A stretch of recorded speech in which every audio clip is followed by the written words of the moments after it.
Hello and welcome aboard. My name's Mike Bannister. I'm the Chief Concorde pilot at British Airways. This is the flight deck of Concorde, the world's only supersonic airliner, the most advanced aircraft in the world, the only way that you and I can fly at twice the speed of sound. Come with me in this program. We're going to show you some marvelous shots, some unique footage. We're going to show you some of the things that Concorde has done throughout the years and tell you about her future. This is going to be a metaphorical flight that will take you to the edge of space, where the sky gets darker, where you can see the curvature of the Earth. It's going to be the ride of a lifetime. Join me today, and hopefully join me aboard one time in the future.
Few aircraft in the world still turn heads as much as Concorde.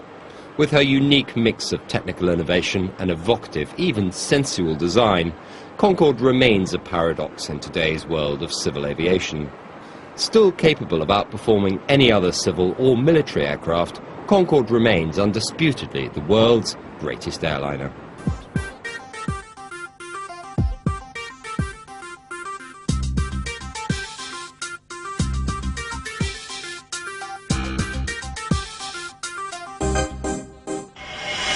So here we are, standing in front of one of the British Airways 7 Concordes, this one GBOAC. Concordes are listed from AA through to AG, or Alpha Alpha to Alpha Golf, and GBOAC, or Alpha Charlie as we call her, is, if you like, the flagship of the flagships because she's got the letters of our forerunner airline BOAC. And I'm standing right next to a spare Olympus 593 engine, a Rolls-Royce Snecma engine. And this is one of the three key technical things about this wonderful airplane. There's many people that make her fly and many wonderful technical aspects, but three key things that I'd just like to take you through as we prepare for that flight to New York. This is one of them, the Olympus engine, used on many other different things around the world, but this particular version has reheat or afterburner, and we use that for takeoff and acceleration through the sound barrier to take Concorde supersonic.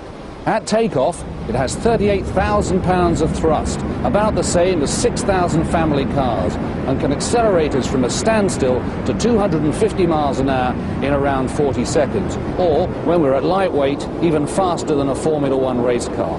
That's the airplane, that's the engine that enables us to get up and away, set off faster even than a subsonic jet on our way towards the point where we start accelerating to supersonic speeds.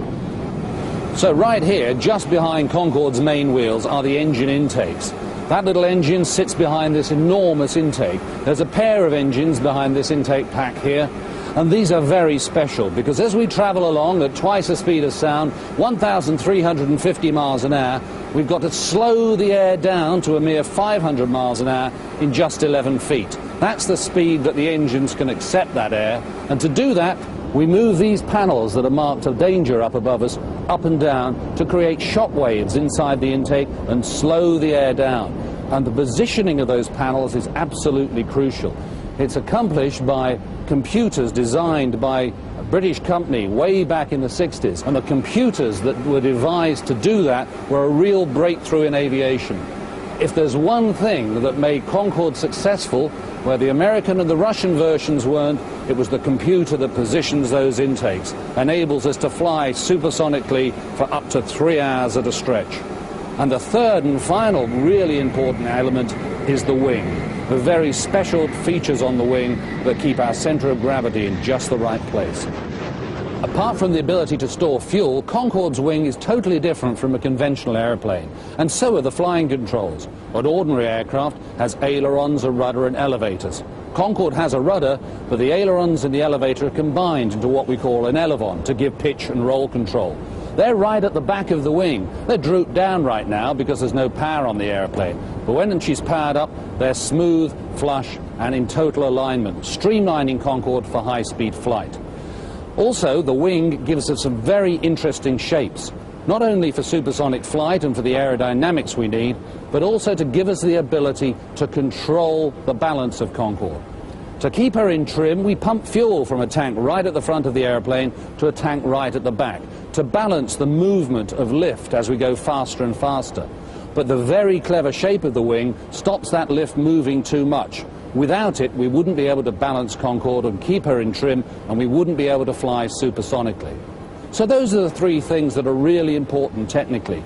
The three things that enable her to fly day in and day out to New York, just like she's going to do right now.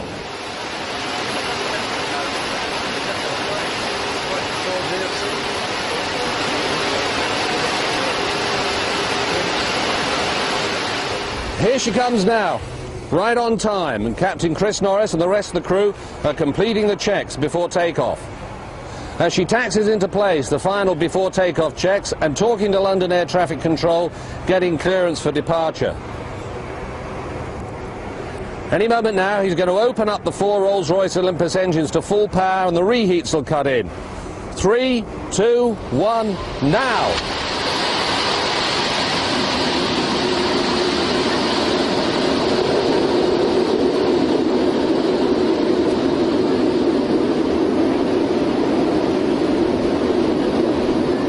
Here she comes. You can hear the roar increasing as she accelerates through 150 miles an hour.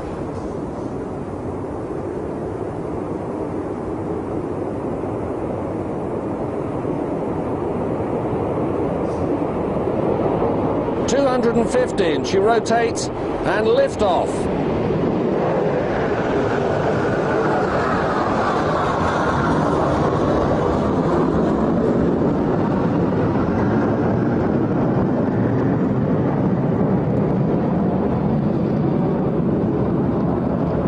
Concorde climbing away to New York.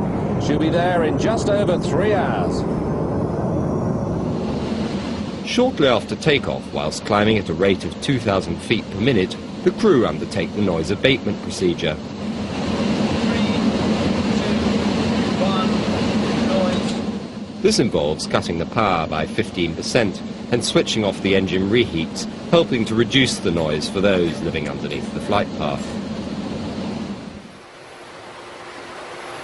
Hello ladies and gentlemen, Captain Chris Norris, cruising along now 26,000 feet at just under the speed of sound.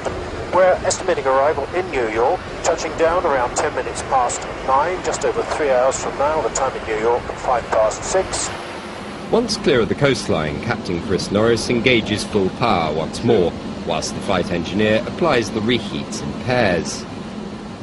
Firstly, the inboard pair on engines 2 and 3, followed by the outboard pair on engines 1 and 4. At this point, the passengers will have noticed 2 slight nudges in the back of their seats as the extra raw power kicks in, helping Concorde accelerate towards the sound barrier at Mach 1.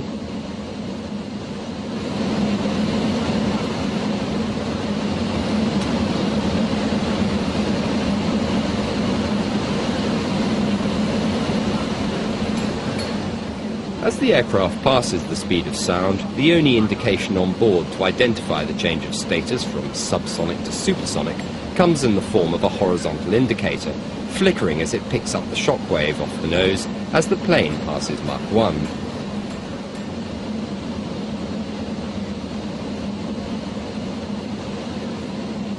The pleasure of this being a job of work that we do is that I think we all, without question, enjoy coming to work to fly this aeroplane. I'm not sure that all airline crew could say that. We certainly all very much enjoy flying the aeroplane. We look upon it as being paid to enjoy ourselves, although don't tell British Airways that.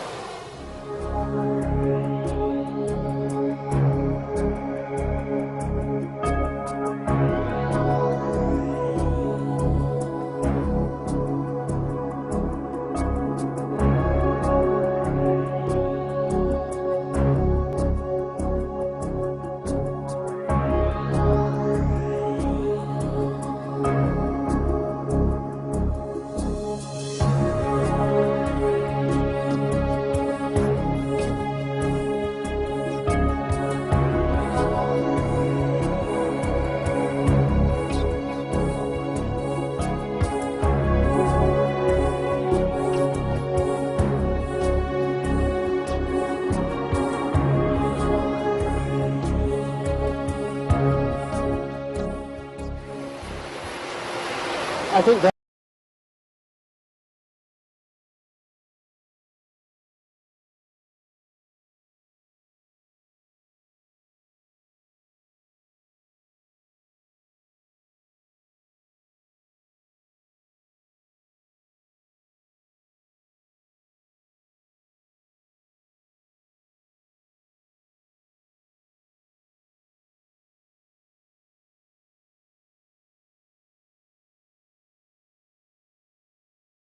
until recently we weren't quite the highest people on the planet because there was the Mir station which had astronauts up in space.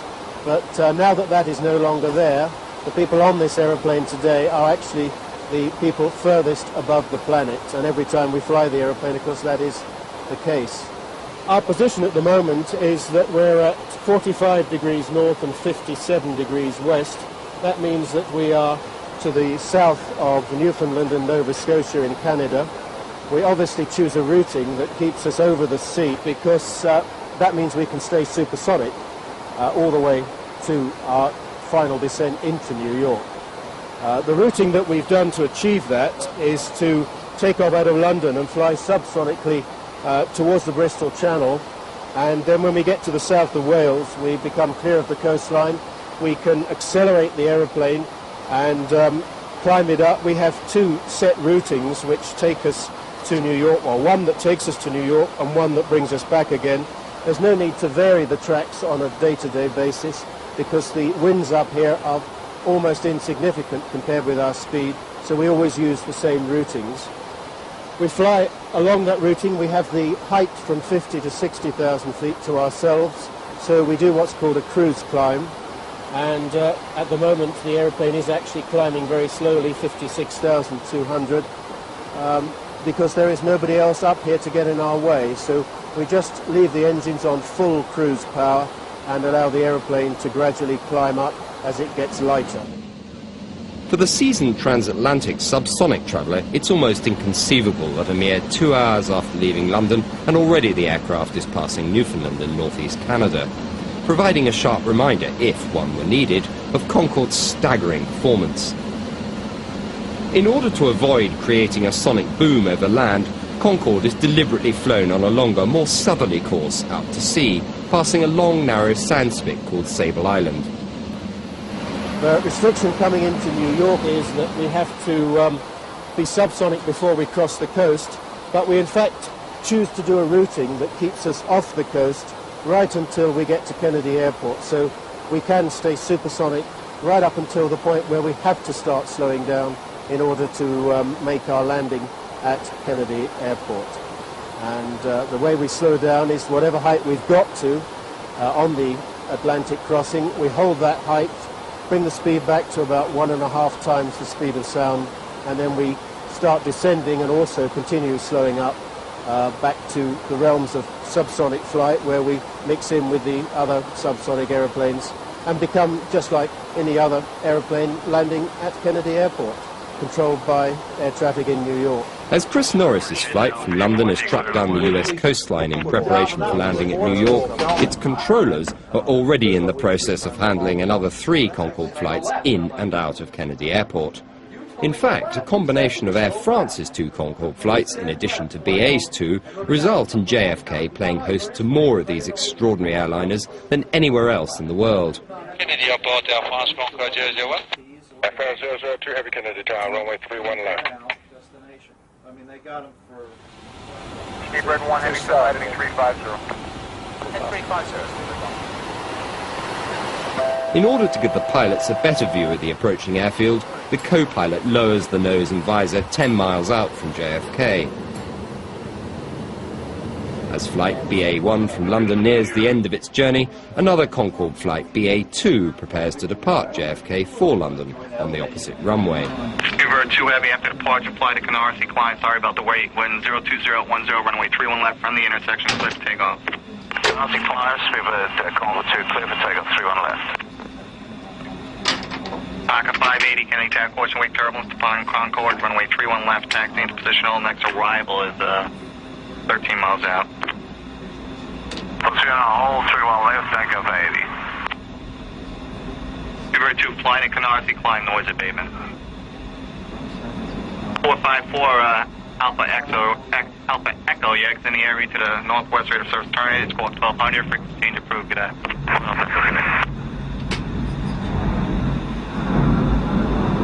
The American 1832 is a visual 31 left.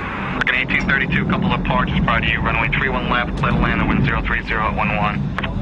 From land 31 left, American 1832.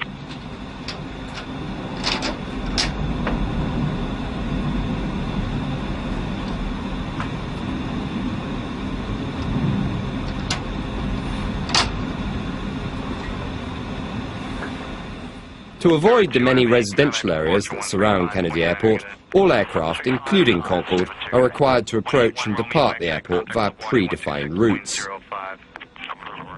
On this morning, as the wind changed from a northerly to an easterly direction, Chris Norris and his crew were told to position their Concorde onto the Canarsie approach, where aircraft have to undertake a spectacular right-hand sweep before rolling out onto finals at the last minute.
As the aircraft touches down at some 180 miles per hour, a combination of reverse thrust on the 4 Rolls-Royce Olympus engines and powerful brakes brings the Concorde to a mere walking pace in a matter of 30 seconds.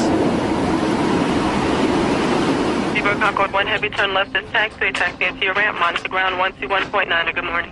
Okay, left here into the ramp 1219, bye-bye. A mere 3 hours and 13 minutes from London, and today's passengers already have the Big Apple in their sights.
Insomuch as the Big Apple is undisputedly a city of contrasts, so too can be the weather in late summer. After weeks of sunshine, a deep low-pressure system brings with it a day of torrential rain. Testing conditions for one of Air France's supersonic jets, landing in bad visibility on a soaking runway after its morning flight from Paris Charles de Gaulle.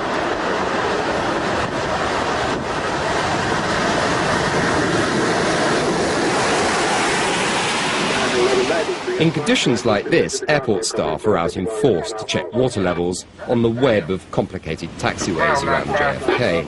9-5, Grand. On Fox, across 4 left. Ground 1 Air France Concorde 002. We're now approaching Alpha. Out of the rain in the British Airways operations room in the basement of BA's terminal, crew and controllers discuss the conditions outside and what effect, if any, they might have on the day's flights. Most modern aircraft, including Concorde, are well equipped with anti-skid brakes, the surrounding damp runways posing few operational problems for today's flight crew. As the rain passes, Chris Norris and his crew head back to London, making a quick left-hand turn after takeoff to avoid noise-sensitive housing straight ahead towards Manhattan.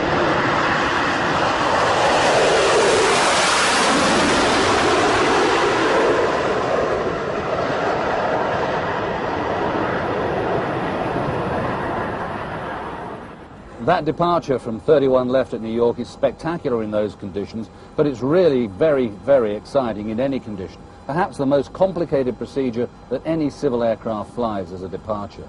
That's because we want to be good neighbors in New York. New York is the busiest airport for Concorde, and we want to make sure that we're environmentally friendly.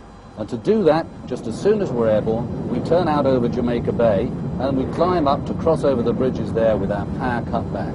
Put a bit more power on, cross over the rockaways with the power back again before we start accelerating out towards supersonic speeds.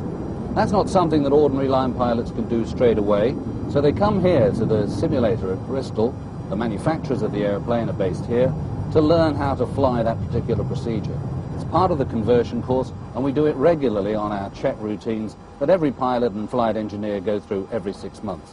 So here we are in the simulator, a perfect view of New York. Of course, that's computer generated, but the simulator is identical to the airplane, and we're going to show you just the sort of things we do to be good neighbors at New York.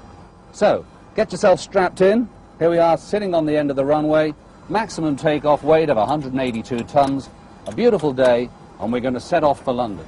But first, the noise abatement procedure. So off come the brakes. 3, 2, 1, now.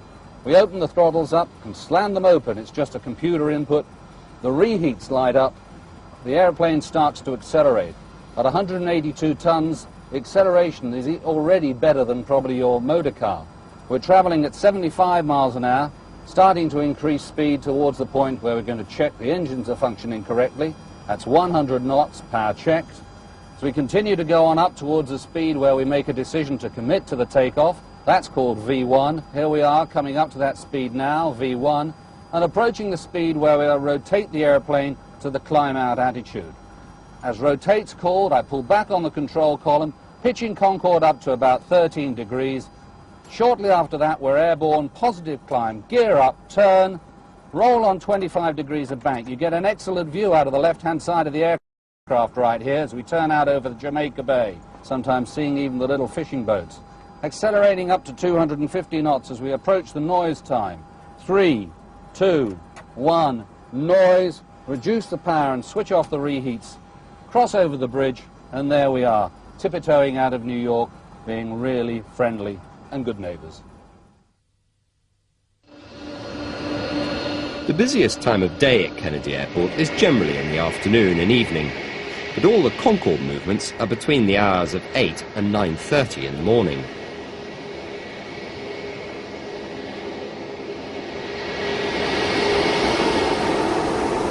At the BA terminal, with champagne on ice, the smoked salmon and caviar loaded, the BA2 is almost ready for her passengers before being pushed back for the departure to London.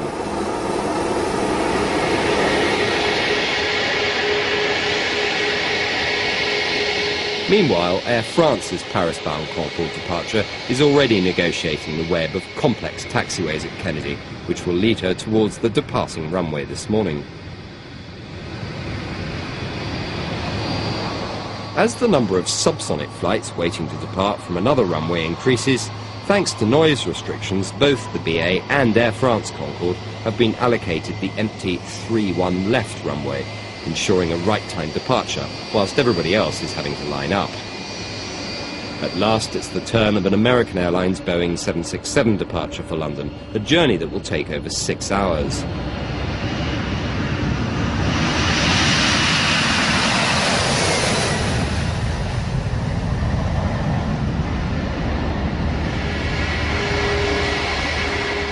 Meanwhile, BA's Concorde passengers are settling back in their seats on flight BA2, which will touch down at Heathrow 3 hours earlier than the American 767, which is already departed when it is nearly halfway across the Atlantic.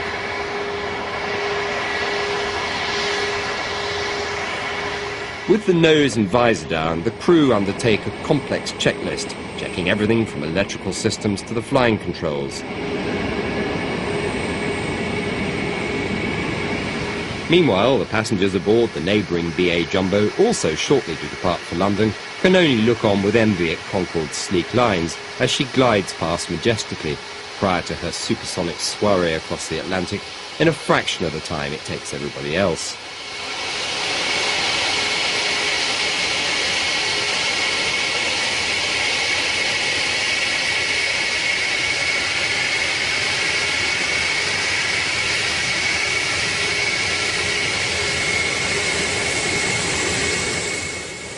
Meanwhile, with 2 departing Concordes to Paris and London, a third is getting ready to touch down on the BA1 from London, landing just after the inbound Air France 002 from Paris, which is followed all the way across the Atlantic at Mach 2.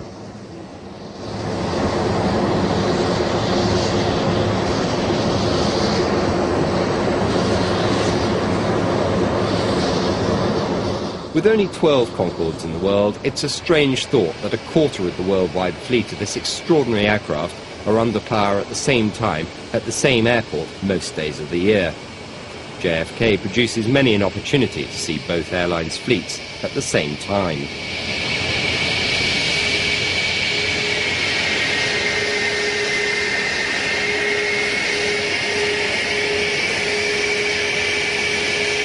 With the prevailing wind from the north, departing traffic is taking off to the northeast. Here, a BA Concorde waits for a departing TWA aircraft to cross its path before controllers temporarily halt the traffic flow to let Concorde cross.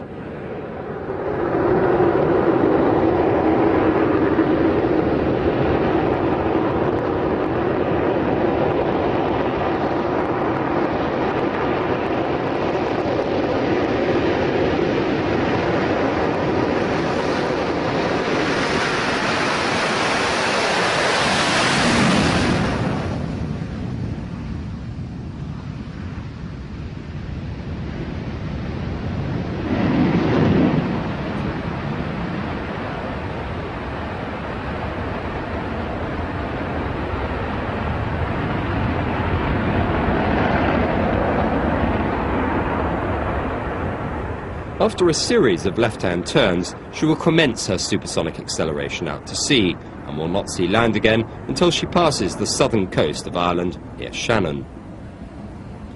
Meanwhile, back in London, sister aircraft Alpha Delta prepares for a special training flight to Shannon.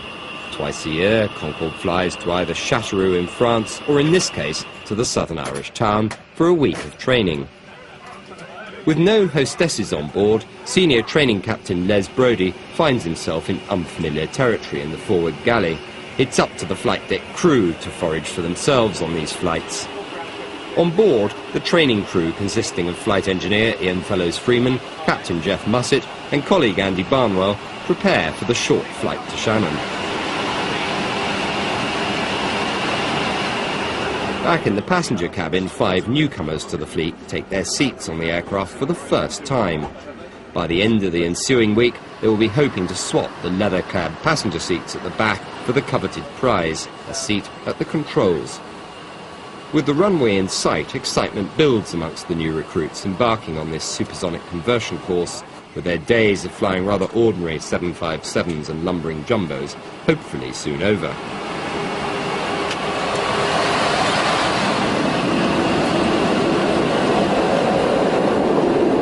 After a sporty, lightweight takeoff more akin to a space shuttle at Cape Canaveral than a commercial airliner at Heathrow, the enthusiasm amongst the new recruits resembles a class of overexcited schoolchildren on a special end-of-term outing, rather than a group of highly professional pilots. Concorde, it would seem, can bring out the boy in everyone.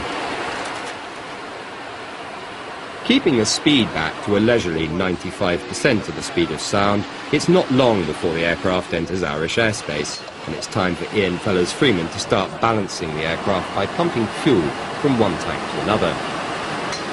As Andy Barnwell steadily manoeuvres the plane down the glide slope, Shannon's ground crew prepare for the imminent arrival of this VIP visitor.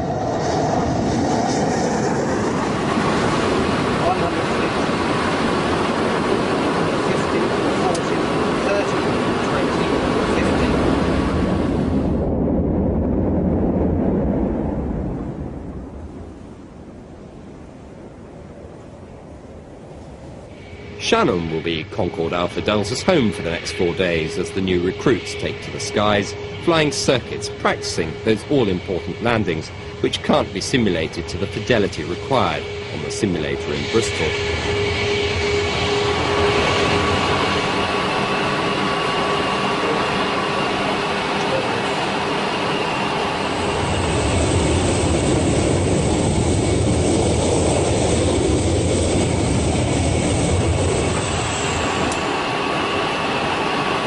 Hotel that built again.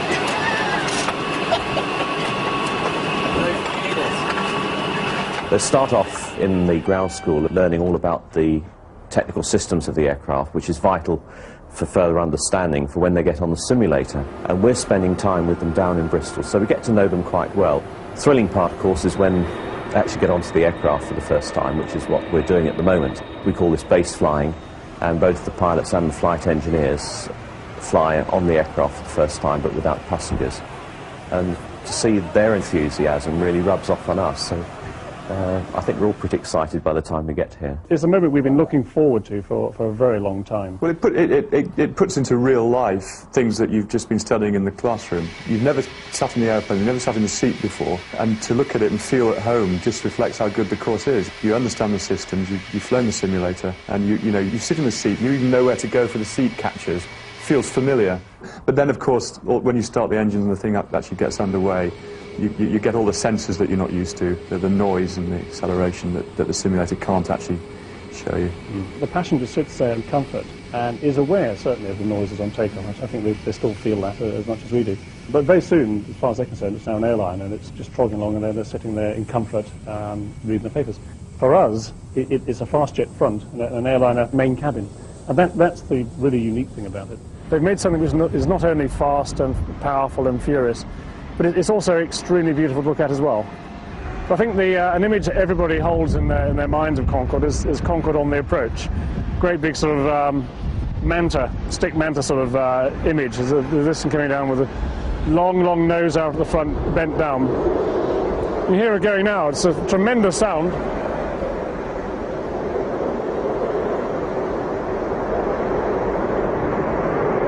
Just hear the roar, it's fantastic, isn't it? It's a really powerful roar.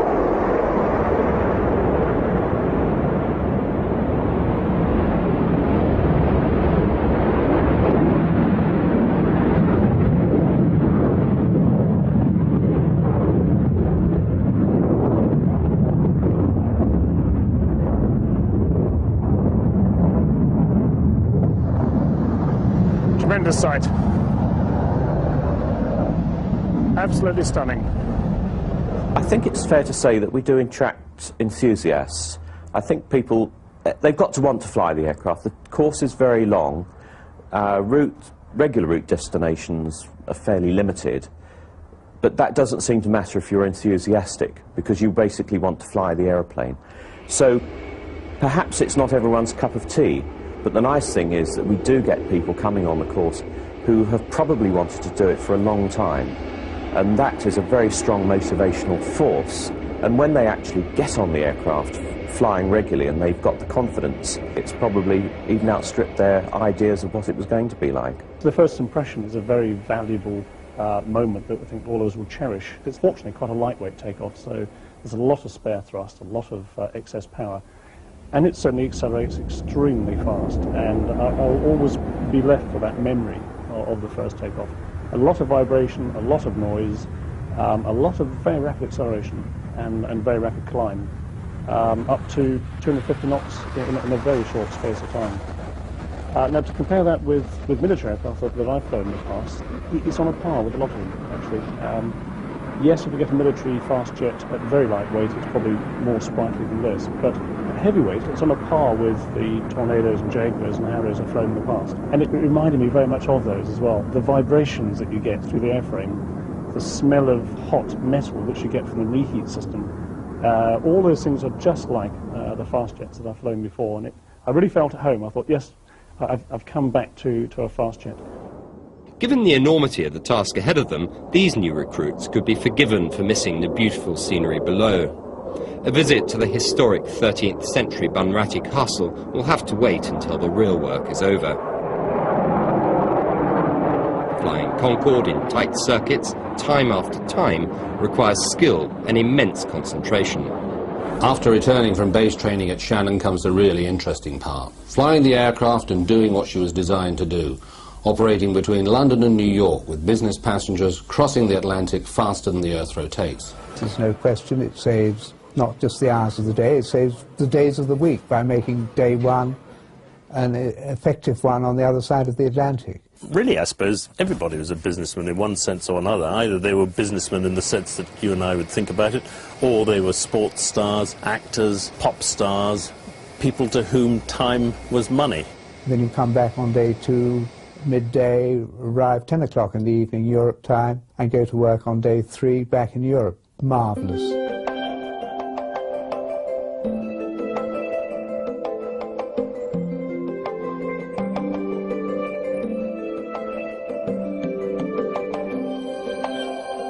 In the early 1980s, with a fleet of 7 Concordes available for essentially one route to New York, it became clear that there was plenty of spare capacity in the fleet for new and innovative ideas to develop.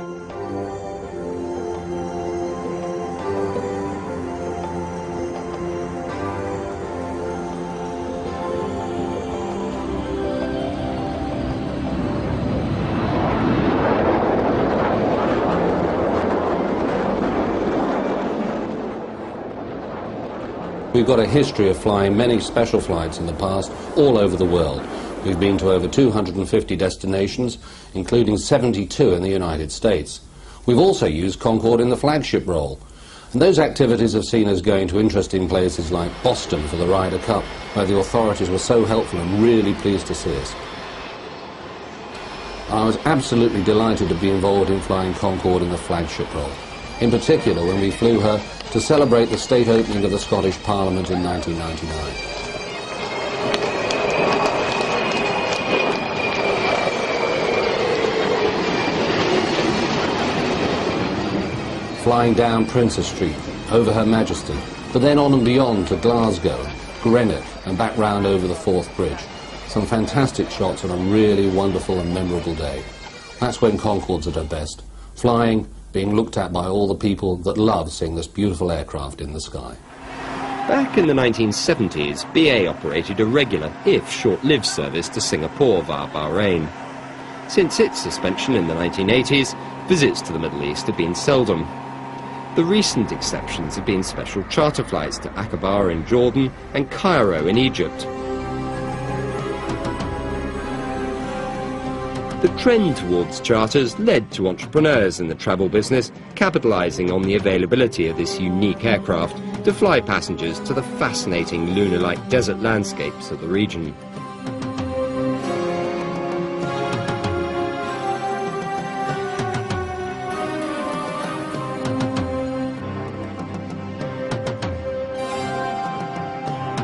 With Aqaba Airport only a couple of hours' drive from Jordan's principal tourist attraction, Petra, it wasn't long before Concorde became a regular visitor to this ancient Hashemite kingdom. Worlds apart from the supersonic roar, the only way to access this ancient city is on foot or horse and cart. At the bottom of this narrow gorge, the jewel in Jordan's crown, the undisputed highlight of the trip, the magnificent treasury.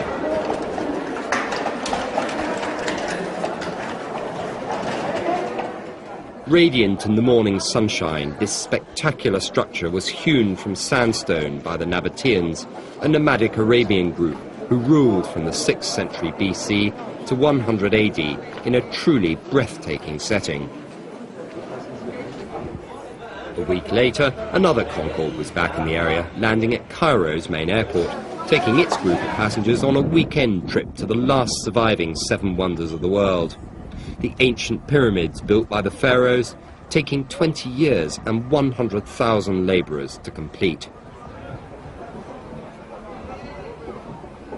Adding to this incredible spectacle, the Sphinx standing 66 feet tall and 240 feet long, representing the ancient sun god at dawn. With hundreds of thousands of visitors each year, tourism has become big business, with camel trains of foreign groups headed out to permanently erected Bedouin tents in the desert a mere few hundred yards from these wonders of the ancient world.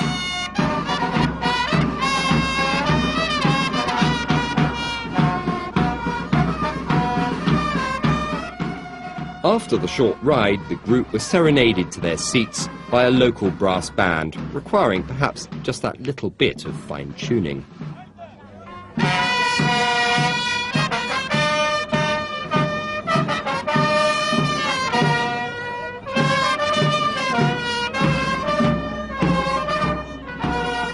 Insomuch that Concorde is an aircraft that encompasses beauty with speed, so too were the extremes of the places it visited on such charters.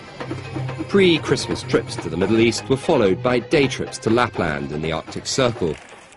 By the late 1990s, scarcely a weekend went by without a Concorde charter off the beaten track. Increasingly, demand amongst the general population to experience supersonic flights was starting to be matched only by the desire among charterers to fly it to ever more far-reaching and unusual destinations. While enjoying a chilly meal by the campfire, Concorde approaches Rovaniemi, the setting sun providing a stunning backdrop. Within a couple of hours, these temporary Arctic explorers will be leaving this dramatic scenery for the return flight to London.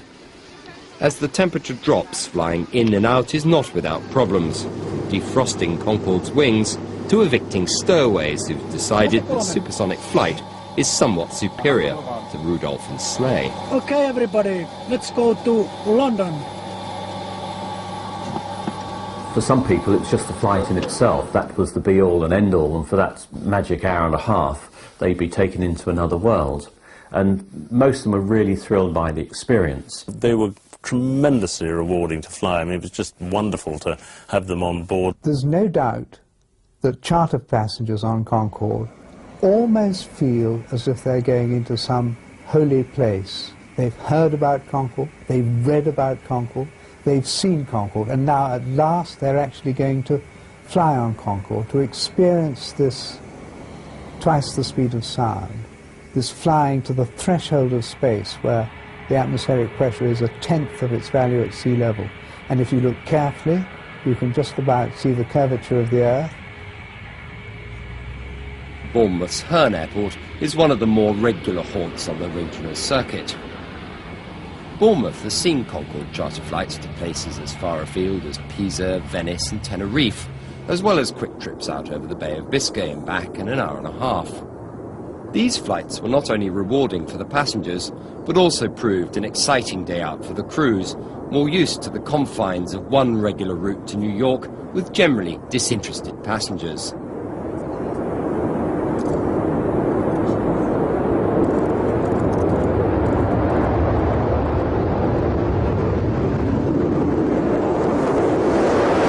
I think one of my abiding memories is flying an elderly lady. I think by elderly I mean seriously elderly. I think she was 101. She was over 100 anyway, and she had never flown in her life before. And she decided that before she died, she was jolly well going to have a flight to see what it was like. And she decided that if she was going to have a flight, it was going to be on Concorde, because that was the only way to do it. And she came on this flight, had a wonderful time, drank lots of champagne, and got off the airplane full of the joys of spring. She had an absolutely superb ride.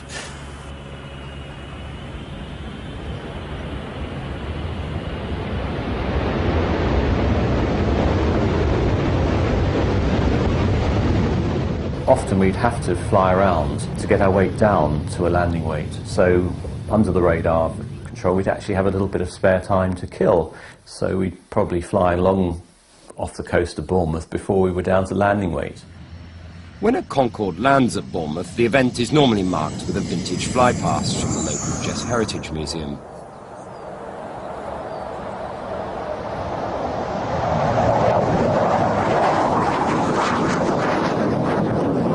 But it's not only classic aircraft that hold a South Coast association with the supersonic jet airliner.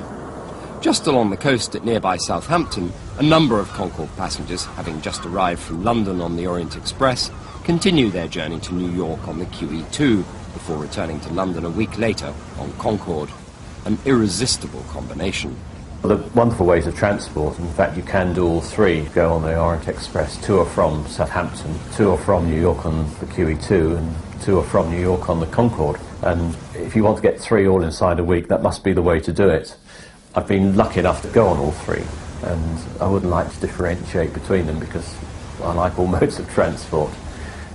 Some are just a bit quicker than others.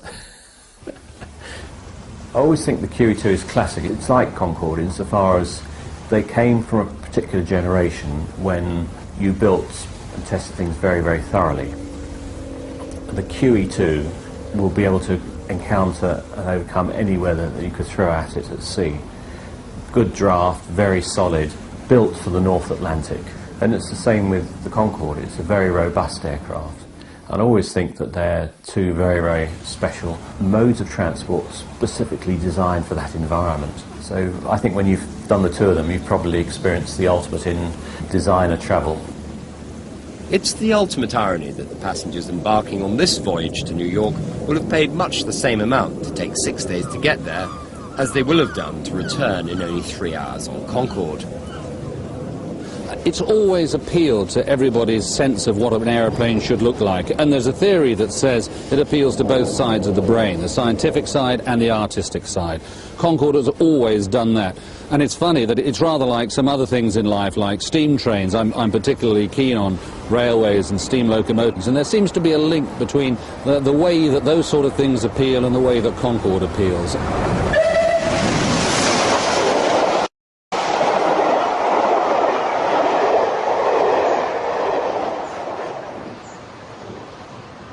For those not able to afford the time or high price tag associated with an Orient Express QE2 and Concorde New York tour, there were always less costly and time-consuming alternatives available. Run by the pioneers of Concorde charter travel, a day trip through the Garden of England to Canterbury by the Orient Express, pulled by a steam engine, and returning on Concorde to the nearby Manston airfield, proved a popular alternative. Manston's particularly interesting because we usually come in off the North Sea. We've taken off, gone up and done a loop around the North Sea, come back past North Foreland Lighthouse, and then approaching Manston, it looks very different because it's got a very wide runway. Some runways are shorter than the standard of 46 metres, and others are wider, and Manston, being an ex-military airfield, is actually considerably wider, so the perspective looks very different. Ironically, Manston provides a constant reminder that in today's competitive aviation marketplace, aircraft that have outlived their usefulness are unceremoniously put out to grass.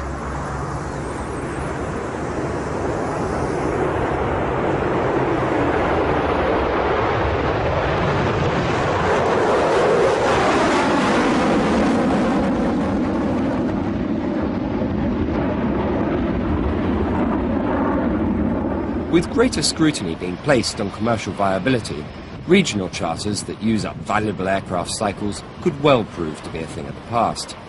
Even prior to the accident, BA was privately weighing up the financial returns of such trips, the key objective of preserving the fleet's life as long as possible for the core business route to New York. Ironically, the month of the Paris tragedy also saw some of the busiest regional charter programs in the UK in the aircraft's history. On the 3rd of July, Glasgow played host to a private charter from New York with a group of American golfers visiting Scotland for a week-long tour. With the evening backdrop of the hills around Loch Lomond as Concorde prepares to return empty to London, many BA staff in Glasgow were already asking themselves whether their airline's flagship would ever return north of the border.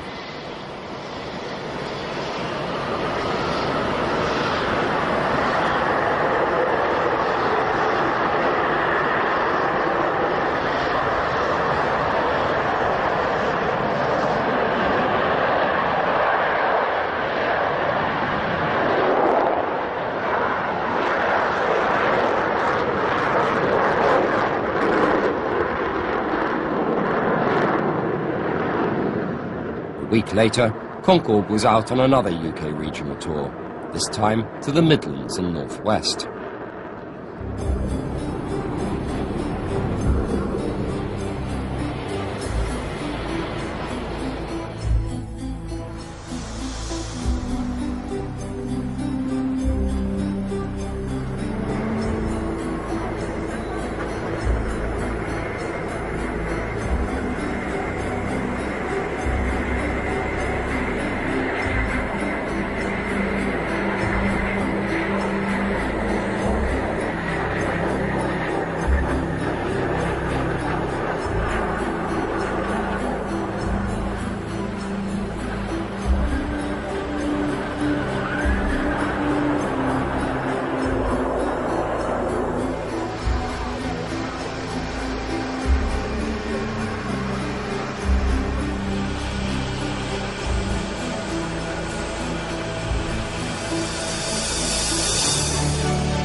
Well, there's no question Concorde is an aircraft which turns the heads of people who have no need to fly on it. It's just almost a question of being part of a country which was capable of putting such a beautiful aircraft into the air.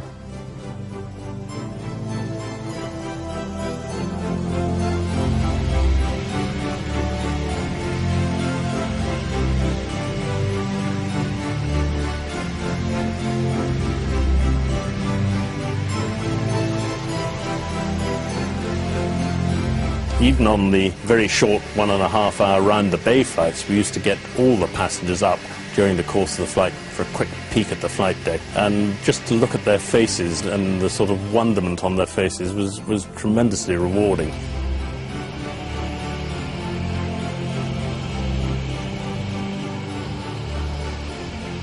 People who had always wanted to do it, who now found themselves terminally ill. The group of people who'd had the same milkman for years and years and clubbed together to give him a ride with his wife. You can go on and on with people for whom it was really something very, very special.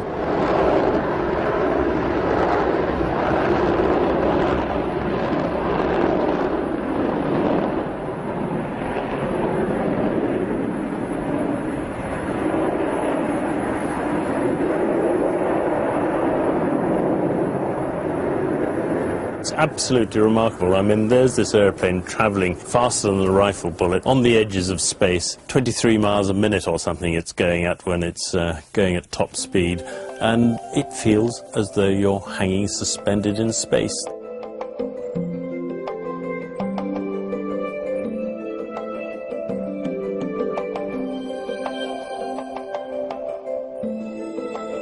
The only thing that tells you that you're moving is that occasionally when you're flying over the subsonic airplanes, you can see all these 747s 20,000 feet below you, almost appearing to go backwards. I mean, you are going 800 miles an hour or thereabouts faster than they are.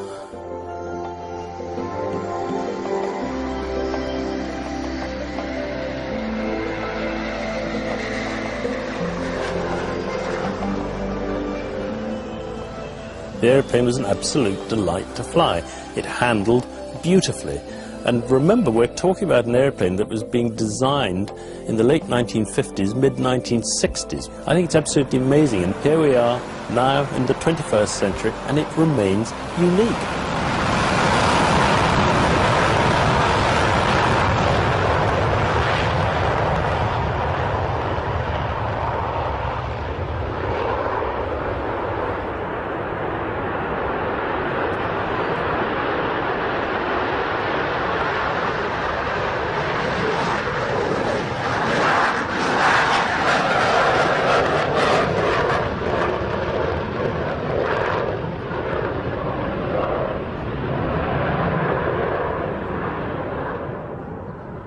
After pulling in the crowds at Birmingham and Manchester, the aircraft's busy summer schedule turns to the southwest as another BA Concorde prepares to drop in and an air of anticipation builds amongst the spectators. With the airport laying on extra car parking in nearby fields and donating the proceeds to charity, It was clear that after 30 years in the air, this symbol of Anglo-French pride still turned heads.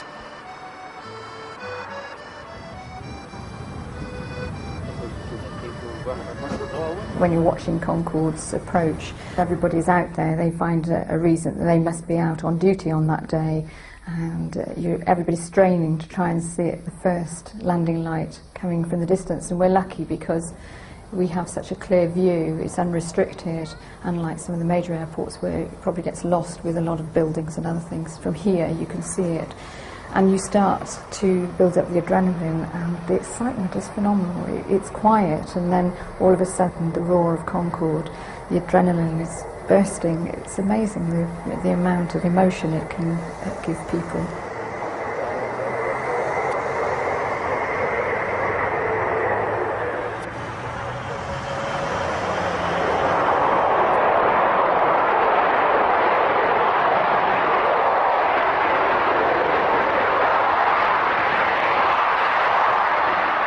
It reminds me of a period early in my career when I was on the Viscounts, and we used to fly around the Scottish Islands and down to the Channel Islands and lots of other little airfields. And I think when you go to those places, it just gives you a feeling really of roots of serving communities. And certainly the flying is interesting, landing on the shorter runways and negotiating the tighter taxiways, and crowds of people there pressed up against the fence, and just the enthusiasm of the staff on the ground is another thing that really struck you. With the pilots obviously enjoying themselves, raising and lowering the long droop nose in front of an adoring audience, this weekend provided an extra bonus. Concorde was to be outstationed for the whole 2 days. Our normal operation would see flights to the Balearics, Canaries, Greece, Cyprus, and we do have a transatlantic flight to Canada, but it's not the same as Concorde. That has something so different. People talk about it forever after Concorde. It just means so much. The same weekend, the airport was renamed Exeter International, with Concorde as the star guest of the show. But although both local press and public were out in force to mark the occasion, as ever, it was Concorde's presence that made the local headlines.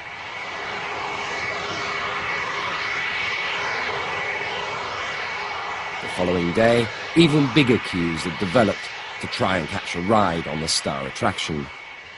People will even turn up for a last-minute opportunity with a fistful of money because they're so desperate to get on Concorde when, of course, it's full and they've missed it. But they'll have to queue up for the next year. As soon as Concorde's been here, they're already looking at next year and so on, because they know that they've got an anniversary or a birthday or something or other they want to celebrate.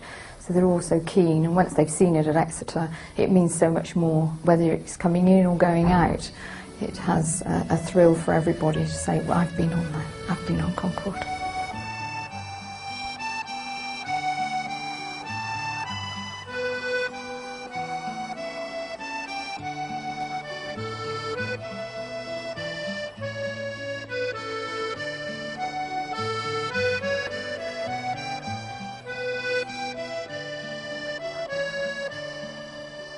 To them, it's only up the road that it was built. So many people who've travelled to see it have worked on it in the past. We have a lot of people who were engineers, or they did something with regard to the start-up of Concorde, and so they have an allegiance towards it and just love to watch it come in, and they've always got a story to tell when they worked on it. And so they feel it's very much part of the West Country, although we're at the Southwest. It's still the West Country, and it's our aeroplane, really.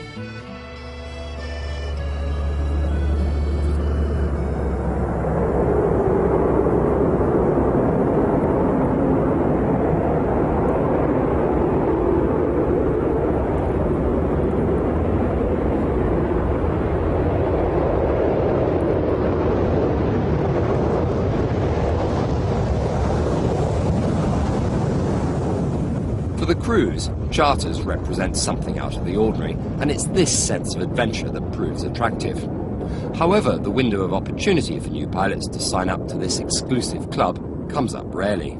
I think generally they're real enthusiasts. There are a number of reasons for this. Partly because of the limited route structure in everyday life, partly because they have to stay on the aircraft for a number of years, so their career opportunities may be curtailed in the meantime. And I think it's pretty true to say that all the time I've been on the aircraft, all the people who've come on it or wanted to come on it have been very, very keen to do so. They're not put off by the fact that probably 3/4 of their trips will be to New York. They just want to get on the aircraft. There we were, ordinary pilots flying, having the luck to fly such an extraordinary aircraft, such an interesting aircraft, such a historic aircraft, at the same time as being way ahead of its time, in its time. Quite extraordinary. It's an airplane that captures the imagination and the heart of any pilot or flight engineer. But there's also that great feeling that you're amongst a small group of people, by necessity, because we don't need that many crews. It's rather like playing regularly in a sports team. You build up a good feeling of camaraderie and general interest and enthusiasm. I think the hardest thing is that every sense is assailed by flying this aeroplane. I think that what the simulator can't prepare you for is the noise, the acceleration, the fact that absolutely every sense is overloaded. It's a wonderful machine, and it's very difficult not to sound trite. It's a superlative aeroplane, and the only words you can use to describe it are superlatives, really. It's not just enthusiasm, it's passion. The passion that the flight crew have for flying this beautiful aircraft. We love taking her across the Atlantic, doing what she was designed to do, flying business people faster than the Earth rotates. Arriving in New York, which has become a second home.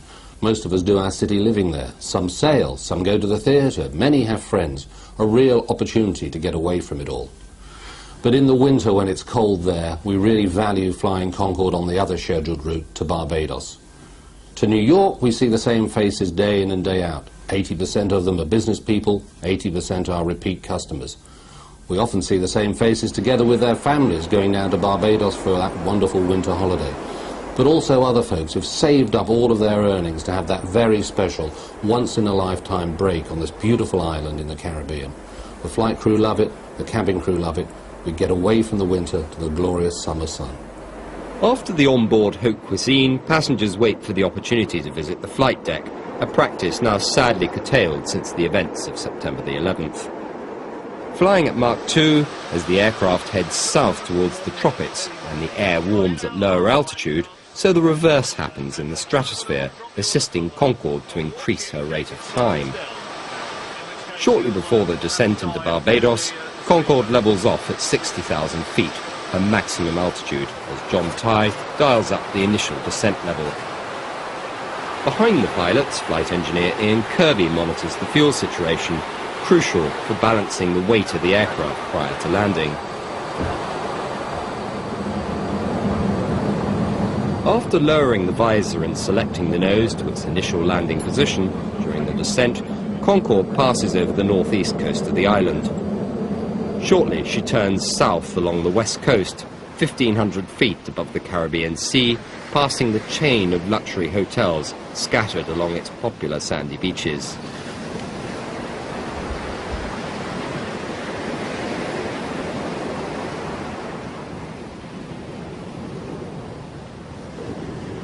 Beware Concorde 273 is clear to land on QNH 1016 millibars. The surface wind is 085 at 2 knots. Beware Concorde 273, we're clear to land on runway 09.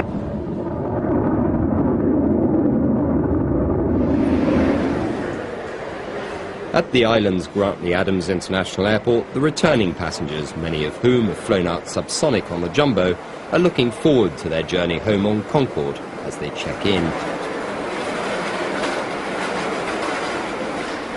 As two of the three flight deck crew check in, today's captain, Roger Mills, is busy checking load sheets and passenger lists in the BA office prior to the 4,000-mile return to London. Outside, it's all actions as the catering is loaded at the front end and the local BA ground engineers give the aircraft the routine once-over, while seemingly every possible member of BA ground staff swarm around the aircraft like bees at a honeypot. At the back, the passengers' baggage is being loaded into the hold. Concorde operates at the very limit of her range between Barbados and London, so fuel tanks are fully topped up before departure to reduce the need for a fuel stop. Meanwhile, the cabin crew board to ensure that everything is neat and tidy for the passengers. On the ground, loading the passengers is not a quick and easy affair, as everybody seems to want to take that souvenir photograph on the tarmac before they take their seats. Seabird Concorde 272, runway new 09, QNH 1015 millibars, temperature 30, the wind is 090 degrees, 10 knots, and the time 27. Roger 1015, and the weather cockpit, Seabird 272, just starting engines now. On the flight deck, Captain Roger Mills on the left and Senior First Officer Dave Bias make final preparations for the flight back to London. Departure is from the easterly runway, out towards Barbados's southeast coastline.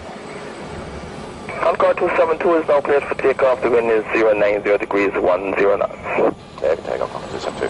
3, 2, 1, now.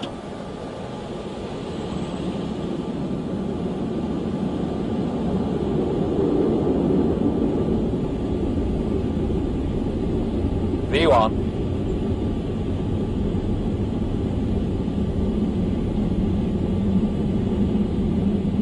Rotate.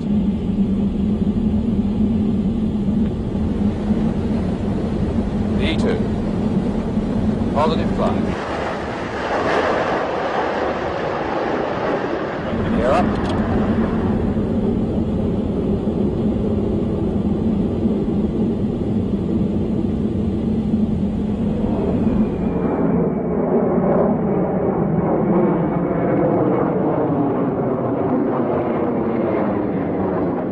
After a couple of hours of sustained supersonic flying, Concorde continues to head along its special supersonic track, heading northeastwards past the Azores.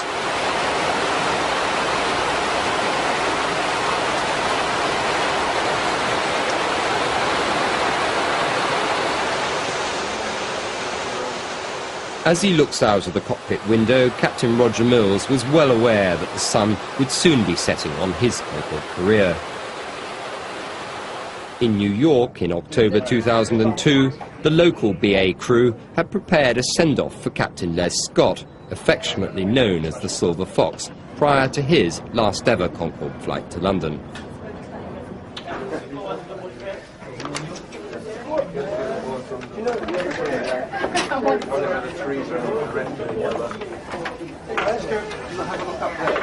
As the passengers were largely oblivious to this symbolic moment, Captain Scott's family were the last aboard the aircraft to accompany him on his last emotional trip home. I'll come off on camera.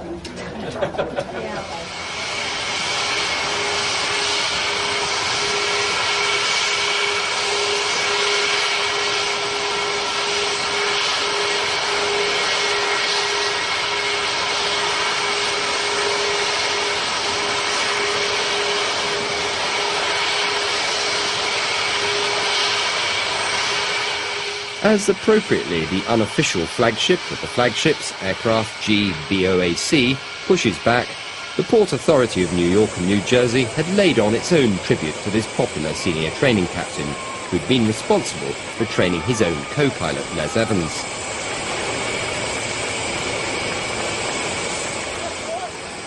In a considered moment, Captain Scott decided not to subject this Concorde to the effects of a multicoloured fountain, even on his last flight. For BA's retiring pilots at the age of 55, leaving the Concorde fleet to the newcomers leads to mixed emotions. I spent 15 years on that aeroplane and I never once drove up to Heathrow feeling that I wished I wasn't doing it.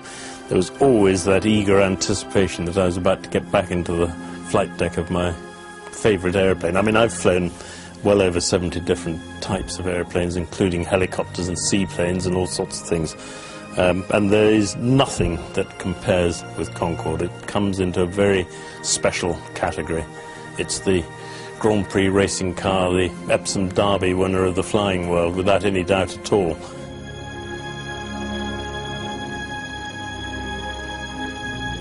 I think it was Sir Hugh Casson, the British architect, who described Concorde as a piece of 20th century sculpture. And I think that describes it very neatly, actually.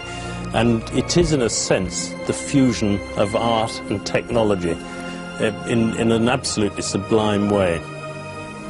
How did you feel on your last flight when you landed back at Heathrow? Absolutely devastated. Awful feeling. Knew it was coming. I mean, you know you're going to be retiring, but there you go. When we got out to the aircraft in the morning, it was a lovely New York morning, as only those mornings can be. Fresh, lovely bright blue sky, and a smashing flight back. Smooth flying conditions, wonderful visibility, and came back to London also on a lovely, clear, calm evening. And I thought, if you've got to finish, that's the way to do it. Quick kick of the tyres when you leave, and then the realisation you're not going to do it again. It's a dreadful feeling, that last flight. I really had withdrawal symptoms for, I don't know, a year, 18 months. And eventually I sort of had to pull myself together and say, come on, Hutchinson, there are other things to do. And another life to be got on with. But, you know, initially, for the first year or so, I really was a very grumpy old man. I made a decision not to fly commercially again because I didn't feel that anything was going to be as good as the previous 13 years, and it's a decision I haven't regretted. For Jeff Mussett, retirement was perfectly timed, just after flying the ultimate route on the ultimate aircraft, a trip travelling at twice the speed of sound around the world. This late 1999 modern-day aviation adventure, chartered by a group of wealthy Americans, is almost certainly never to be repeated. After being carefully groomed for this trip of a lifetime, this BA Concorde was backed out of the hangar at Heathrow for the start of this epic voyage. After picking up the passengers in New York and flying supersonic over the frozen wastes of northern Canada, the first stop was Vancouver to refuel. As Concorde approaches the first stop away from her normal London-New York routine for the first time on this trip, the logistical complications became apparent. Special engineers and ground staff had to be placed, as well as a resident on-board engineer who travelled with spanner in hand at the back of the plane.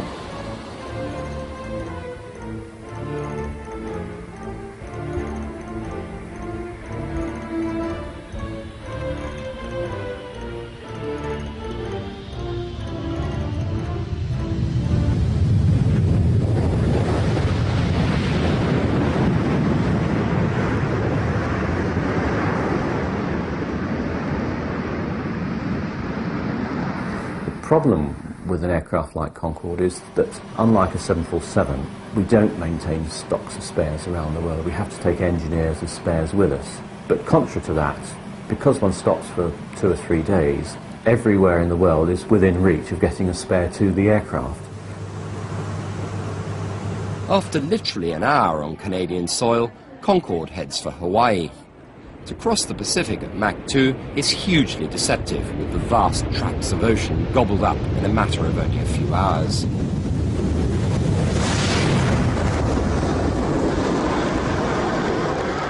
Destinations ahead included Fiji, Sydney, Bangkok, Madras, Nairobi, Petra and Venice. In a matter of 3 weeks, staying in the world's most luxurious hotels, the holidaymakers on this flight would not spend $80,000 per person to travel on anything less than Concorde. On board, the service was exemplary.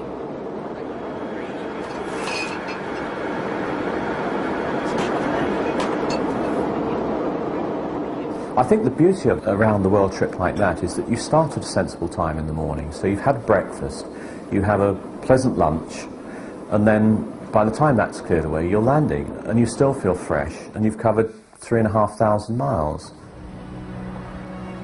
These sun-drenched beaches are about as far from Heathrow as you can get. Fiji was fascinating because, again, crossed a large segment of the Pacific Ocean in a short time and gone from American culture down into the South Seas.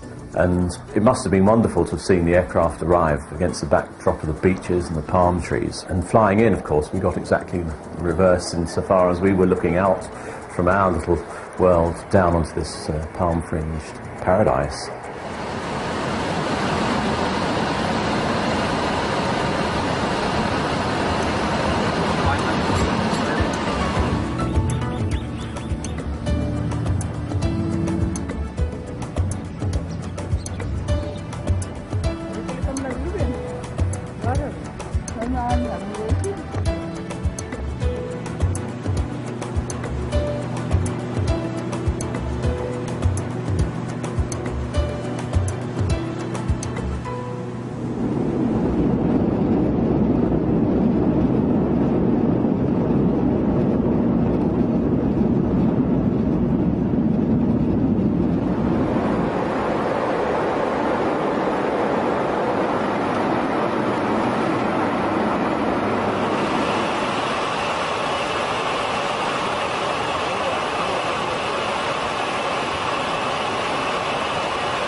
Although this unique trip broke several world speed records, back home at Heathrow the BA policy was shifting. No longer would the charterers be given carte blanche to hire the aircraft, as preservation became the new priority. In order to protect the airframes for the core New York service for as long as possible, extensive maintenance was being undertaken on the entire fleet to keep them in perfect order. Following the Paris crash and the subsequent grounding of both airlines' fleets, both BA and Air France had the perfect excuse to retire the entire fleet of aircraft on the grounds of cost. But to the surprise of some, while record-breaking trips around the world are confined to the record books, the future for this 1960s needle-nosed aircraft was looking up. Anybody who's in business knows that you have to keep reviewing your business plans, and at some time, rather like all of us with an old car perhaps, you decide that the time has come to buy a new one or to undertake the major capital expenditure to put a new engine or whatever you want to do with it. And I think that had been an ongoing process. This obviously refocused it. The aircraft is expensive to maintain and keep running. It requires a lot of engineering man-hours, and that argument was probably finely balanced. And obviously the decision was made to actually go ahead, which I think is a great vote of confidence, because I think it was a hard-nosed decision. I don't think it was done out of sentiment. I think the belief was there that it could continue to make money if it came back in service. Concorde has inspired so many of the people who've been lucky enough to either work on her, fly with her, or simply watch her as she soars majestically through the skies. Even after 3 decades in service, she still conjures up a sense of pride and fond affection. People still look up whenever and wherever she takes to the skies. Her ability to fly faster than a rifle bullet at twice the speed of sound, faster than the Earth rotates, brings Britain and France together with America in a matter of a few hours. As this Concorde approaches Heathrow Airport on a cold winter's evening from Barbados, it's hard to believe that a few hours before, her passengers were basking in the